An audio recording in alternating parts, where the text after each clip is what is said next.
Football দুনিয়ায় এমন কিছু নাম আছে যাদের দেখলে মনে হয় এরা শুধু খেলোয়াড় না, এরা আশা, এরা স্বপ্ন, এরা অনুভূতি। আর এই নামগুলোর তালিকায় সবচেয়ে উপরে থাকে নেইমার জুনিয়র। 2025 সালের শেষ দিকে এসে আমরা যখন ভেবেছিলাম হয়তো নেইমার ধীরে ধীরে ফুটবল থেকে দূরে সরে যাচ্ছে, ঠিক সেই সময়টাই সব কিছু বদলে দিল। আজকের গল্প একজন ভাঙা মানুষ কিভাবে আবার নিজের স্বপ্ন জোড়া লাগানোর চেষ্টা করছে। আজকের গল্প নেইমারের শেষ লড়াই, 2026 বিশ্বকাপে ফেরার লড়াই। এটা কারোর অজানা নয়, নেইমারের পুরো কেরিয়ারটাই ইনজুরিতে ভরা। ছোট বড় আঘাত যেন তার জীবনের ফিক্সড সঙ্গী, কিন্তু 2025 সালের নভেম্বরে যে আঘাতটা সে পেল সেটি অন্য সবকিছুর থেকে আলাদা। ডাক্তাররা তাকে সরাসরি জানালেন, তোমার বাম হাঁটুর মেনেসকাস ছিঁড়ে গেছে, এখন মাঠে নামা তো দূরের কথা, ট্রেনিং করাটাও বিপজ্জনক। চাপ দিলে 2026 ওয়ার্ল্ড কাপ তো মিস করবেই, বরং পুরো ফুটবল কেরিয়ারই শেষ হয়ে যেতে পারে।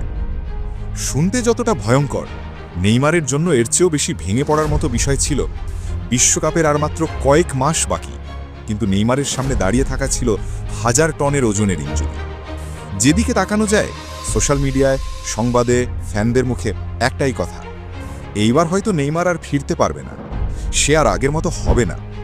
নেইমারস world cup dream is over. বিশ্লেষকরা বলল, এমন ইনজুরি থেকে ফিরে বিশ্বকাপ খেলা প্রায় অসম্ভব।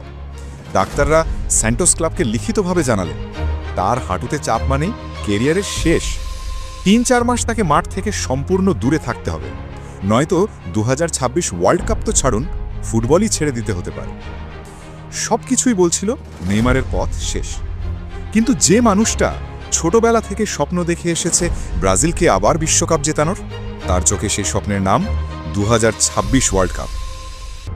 নেইমারকে যারা চেনে তারা জানে সে কখনোই পিছিয়ে যাওয়ার মানুষ নয়। ডাক্তারের নিষেধ, ক্লাবের সতর্কতা, ইনজুরির ব্যথা সব উপেক্ষা করে নেইমার গেল ট্রেনিং গ্রাউন্ডে। হ্যাঁ, ঠিকই শুনছেন, ব্রাজিলিয়ান প্রতিবেদনে ধরা পড়েছে হাঁটুতে সাপোর্ট ব্যান্ড পরে স্যান্টোস এফসির প্রশিক্ষণে অংশ নিচ্ছে। কেউ বিশ্বাস করতে পারছিল না, যে প্লেয়ারের হাঁটুর অবস্থা এমন যে কেরিয়ারই শেষ হয়ে যেতে পারে, সে মাঠে নেমে প্রশিক্ষণ করছে। কেন?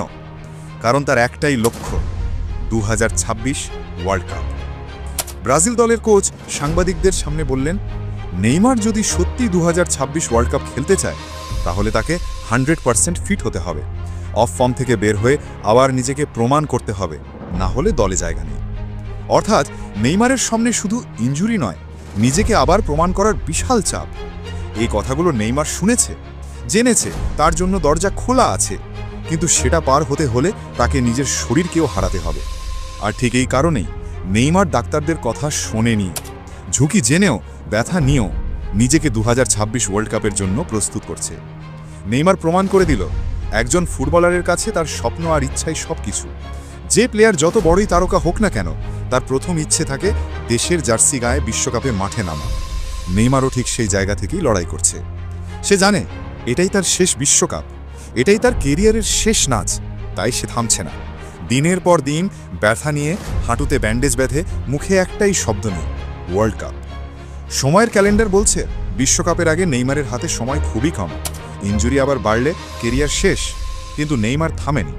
সে শুধু ইনজুরির বিরুদ্ধে লড়ছে না, সে সময়ের বিরুদ্ধে লড়ছে, নিজের শরীরের বিরুদ্ধে লড়ছে, সম্ভাবনার বিরুদ্ধে লড়ছে।